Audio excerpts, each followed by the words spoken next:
លោកស្រីពេញមិត្តទូរទស្សនិកជនជាទីមេត្រីសិក្ខាសាលាស្ដីពីការវិតម្លៃពីផលប៉ះពាល់នៃច្បាប់ត្រូវបានប្រារព្ធឡើងនៅព្រឹទ្ធសភាជាតិចាប់ពីថ្ងៃទី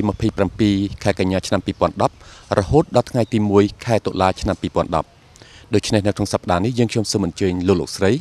តាមដានបទសម្ភាសន៍របស់ខ្ញុំបាទជំវិញការវិតម្លៃពីផលប៉ះពាល់នៃច្បាប់ It is an initiative actually to improve the quality of regulation in Cambodia by having a systematic mechanism how to issue a good quality regulation. First of all, when we issue a regulation, we should first of all consider the problem that government is trying to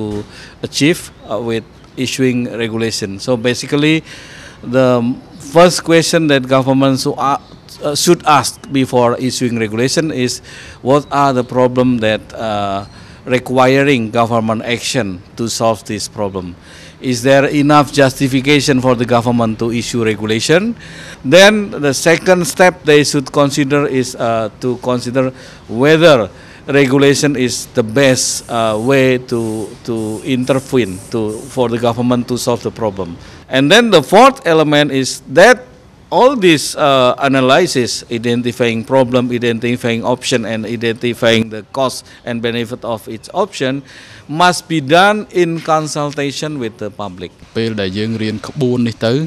គឺយើងយកទៅប្រើសម្រាប់ការសិក្សាថានៅពេលដែលយើងដាក់ច្បាប់ទៅ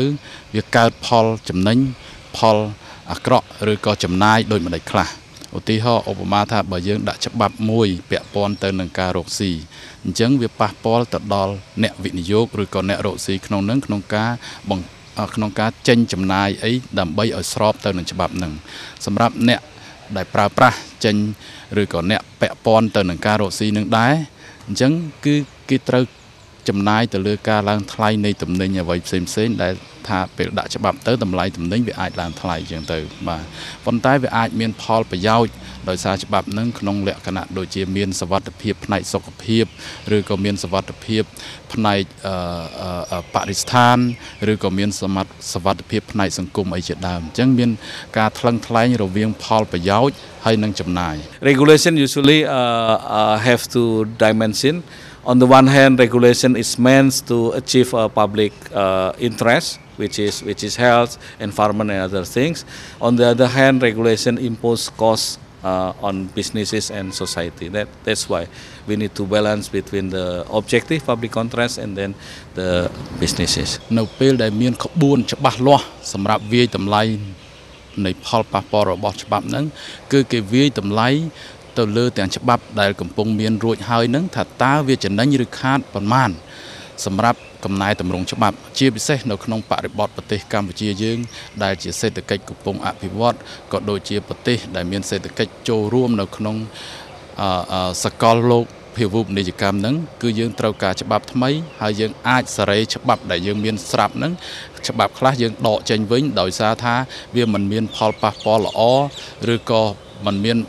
បង្កើតទៅជាផលប្រយោជន៍ដល់សង្គមវាតិចជាងចំណាយបាទអញ្ចឹងច្បាប់ដែលមានហើយហ្នឹងក៏យើងនឹងត្រូវរើសយកមកមើលឡើងវិញដើម្បីឲ្យដឹងថាតើផលប្រយោជន៍ហើយនឹងទម្ងន់ហ្នឹងវាស៊ីសងគ្នាឬក៏អត់បាទ